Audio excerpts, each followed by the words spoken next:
Hello दोस्तों, क्या हाल चाल। आशा करता हूँ आप सब बहुत अच्छे होंगे। तो देखिए, आज हम लोगों का भैया sexual reproduction in flowering plant का पार्ट 2 होने वाला है, एमसीक्यू सेशन का, जो हमने आपके लिए शुरू किया था। और आप सभी लोगों ने पार्ट 1 में बहुत अच्छा रिस्पांस दिया। तो जल्दी जल्दी हम लोग इसको भी देख लेते हैं। और बाकी आप सब लोग जानते ही हैं, आप सब ने पार्ट 1 देखा था। अगर नहीं देखे हैं तो डिस्क्रिप्शन में लिंक है, वहाँ से जाके देखिए। बाकी चैनल पे अपना सपोर्ट बेहतरीन तरीके से बनाए रखिए और अपने दोस्तों को एकदम धुआंधार शेयर करते रहिए, ठीक भैया।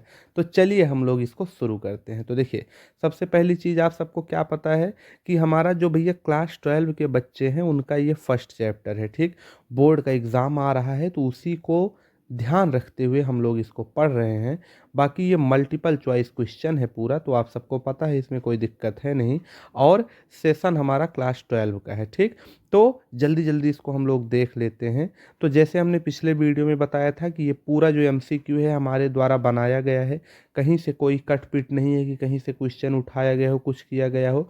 और पूरे पीडीएफ का स्क्रीनशॉट आपको वीडियो के लास्ट में मिल जाएगा। तो मन करेगा तो आप लोग पीडीएफ का स्क्रीनशॉट ले लीजिएगा और सेव कर लीजिएगा, रिवीजन करते रहिएगा, ठीक भैया।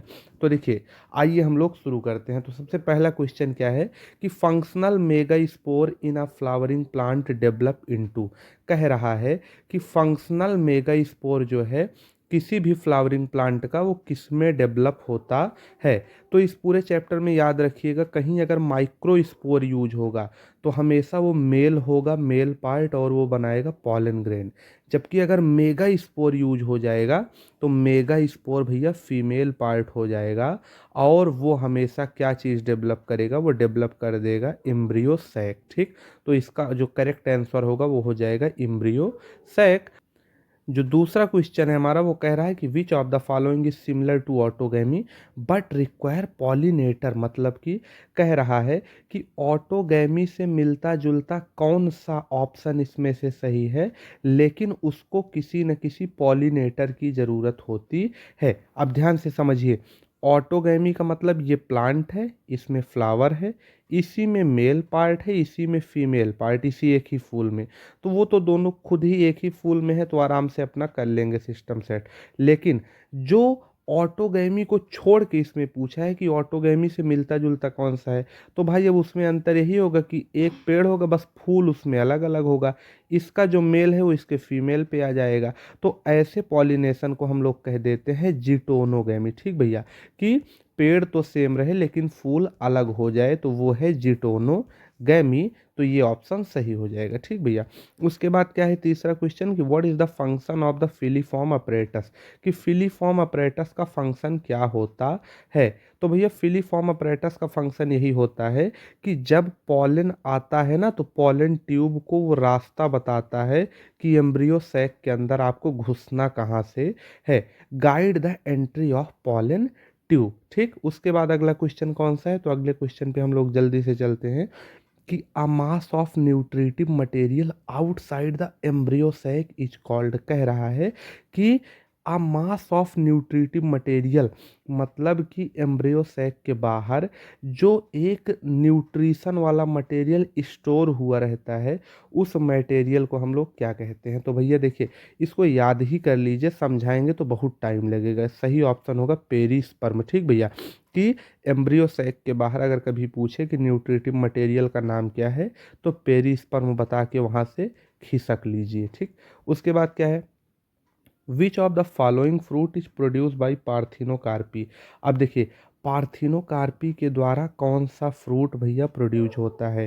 तो जब कोई भी फ्रूट बिना फर्टिलाइजेशन के भैया प्रोड्यूस हो जाए, तो उसे हम लोग क्या कह देते हैं, पार्थिनोकार्पी, ठीक। और ऐसा जो फ्रूट है वो है भैया बनाना, ठीक। बनाना इसका सही उत्तर हो जाएगा, ठीक।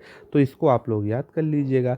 उसके बाद अगला क्वेश्चन हमारा क्या है, अगला क्वेश्चन कह रहा है कि the process of formation of seed without fertilisation.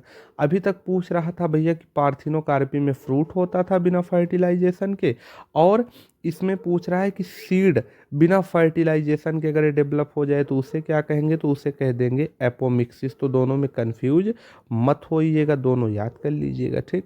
उसके बाद अगला क्वेश्चन क्या है कि functional megaspore in an angiosperm develop into, कह रहा है कि फंक्शनल मेगास्पोर अगर कभी एंजियोस्पर्म का डेवलप होगा तो किस में होगा, तो हमने आपको बताया ही कि अगर कहीं मेगा स्पोर आ जाए तो मेगा हमेशा फीमेल के लिए होगा और फीमेल पार्ट एम्ब्रियो सैक ही बनाता है, ठीक। उसके बाद जो आपका नेक्स्ट क्वेश्चन है वो है reward and attractant are required for, मतलब कह रहा है कि ऐसा कौन सा पॉलिनेशन का मेथड होगा, पूरा क्वेश्चन लिखा नहीं है, हम आपको एक्सप्लेन कर देते हैं कि ऐसे कौन सा पॉलिनेशन का मेथड है जो मेथड भैया रिवॉर्ड भी देता है और अट्रैक्ट भी करता है। कहने का मतलब ये है कि पॉलिनेशन में होता क्या है, पॉलन ग्रेन भैया जो हैं वो किसी भी प्लांट से आराम से क्या करेगा, कोई भी जाएगा जीव जंतु उसे उठाएगा और उसको ले जाके फीमेल के पार्ट पे रख देगा।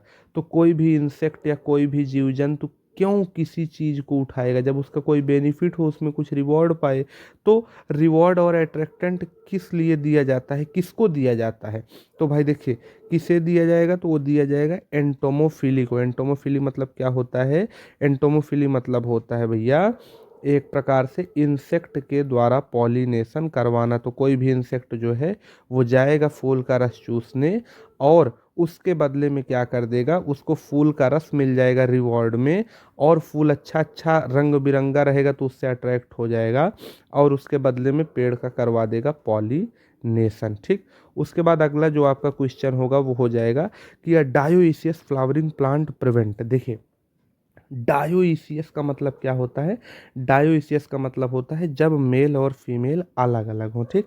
तो अगर कोई मेल और फीमेल अलग अलग है तो उस कंडीशन में वो मतलब बचाव किस चीज़ का होगा, किस चीज़ का बचाव होगा।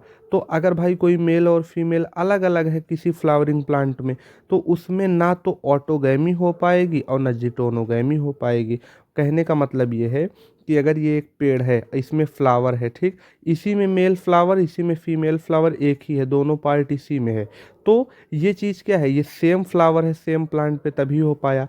अच्छा दूसरा केस, अगर एक ही पेड़ में दो फूल हैं, इसका पॉलिन इस पे आ गया या इसका पॉलिन इस पे आ गया, तो ये दोनों चीज़ कब नहीं हो पाएगा, जब भैया दो पेड़ आ गया। अभी तक ये दोनों एक ही पे हो रहा था ना। तो अगर कभी भी डायोइसियस फ्लावरिंग प्लांट हो जाएगा तो क्या हो जाएगा, ना ऑटोगैमी होगा और ना ही जिटोनोगैमी होगा। फिर the outermost and innermost wall layer of microsporangium in an anther are respectively. अब देखिए यहाँ पे माइक्रो टर्म आ गया ना, तो माइक्रो मेल के लिए यूज होगा और एंथर में पूछ रहा है कि इसकी आउटर और इनर लेयर कौन सी होती है, ठीक भैया। तो देखिए चार लेयर होता है, पहले होता है एपिडर्मिस, फिर इंडोथीसियम, फिर मिडिल लेयर, फिर टैप्टम, याद कर लीजिए। अब इसमें सबसे बाहर और सबसे अंदर का पूछा है तो सबसे पहला क्या होगा, एपिडर्मिस, और सबसे अंदर क्या होगा भैया, टैप्टम हो जाएगा, ठीक। तो यही याद कर लीजिए, ठीक। उसके बाद देखिए अगला क्वेश्चन आपका कौन सा है कि ड्यूरिंग माइक्रोस्पोरोजेनेसिस मियोसिस आकर इन, मियोसिस किस में होगा, माइक्रोस्पोरोजेनेसिस में। तो माइक्रो टर्म है तो मेल का है और ये हो जाएगा भैया माइक्रोस्पोर, मदर सेल बनाने के लिए माइक्रोस्पोरोजेनेसिस यूज होता है, ठीक। फिर आगे देखिए from among the set of the term given below identify those that are associated with the gynoecium. कह रहा है कि इनमें इन पूरे सेट से गाइनीशियम से कौन संबंधित है। तो गाइनीशियम का मतलब होता है भैया फीमेल पार्ट जो कि फ्लावर में देखने को मिलता है। तो फीमेल से कौन कौन सा संबंधित है, फीमेल से संबंधित है भैया स्टिग्मा, ओब्यूल, इम्ब्रियोसैक, प्लेसेंटा। बिल्कुल सही, यही पहला ऑप्शन आपका सही हो जाएगा, ठीक। उसके बाद क्या है, अगला क्वेश्चन आपका कौन सा है, अगला क्वेश्चन आपसे पूछ रहा है कि starting from the innermost part the correct sequence of part of an ovule. कह रहा है कि किसी ओब्यूल के स्ट्रक्चर में अंदर से अगर आप शुरू करें तो बाहर की ओर आए तो कौन कौन से पार्ट आपको देखने को मिल जाएंगे। तो देखिए अगर अंदर से शुरू करेंगे और बाहर की ओर आएंगे तो अंदर सबसे पहले आपको दिखेगा ओब्यूल में एग, फिर एम्ब्रियोसैक, फिर न्यूसेलस और फिर बाहर की वॉल इंटेग्यू मेंट। अब आप लोग कहेंगे कि सर जी आप सीधे आंसर बता रहे हैं, तो देखिए छोटी वीडियो रहेगी तभी बच्चे देखेंगे, नहीं तो गड़बड़ा जाएगा। और लास्ट क्वेश्चन 15वें नंबर का, अच्छा 14वां है भैया, सॉरी। फिर देखिए अगला क्वेश्चन क्या है, which of the following fruit are pseudocarp. अब इसमें पूछ रहा है कि स्यूडोकार्प फ्रूट कौन सा है। तो स्यूडोकार्प का मतलब क्या होता है, ऐसा कोई फ्रूट जो भैया डेवलप हुआ हो थैलमस से, ठीक, ओवरी से ना हुआ हो। तो हमने कहा कि स्यूडोकार्प के 3 ही एग्जाम्पल हैं, आपको तीनों याद हो जाए, इसीलिए ये क्वेश्चन दे दिए। तो ऑल ऑफ द एबव ही इसका सही ऑप्शन हो जाएगा, तो इसको याद कर लीजिएगा, ठीक। उसके बाद लास्ट क्वेश्चन आपका ये है फिगर का, कि identify the following fruit part. अब देखिए इसको आपको आइडेंटिफाई करना है, ठीक। तो सबसे पहली चीज़ क्या है, जो हम लोग फल खाते हैं, जैसे मान लीजिए आम, आम के ऊपर वाला जो छिलका होता है उसे हम लोग क्या कह देते हैं, उसे हम लोग कहते हैं एपिकार्प। क्या कहते हैं, एपिकार्प, ठीक, सबसे ऊपर। उसके बाद क्या है, बीच में जो अमुआ खाते हैं उसे हम लोग कहते हैं मीजोकार्प। क्या कहते हैं, मीजोकार्प।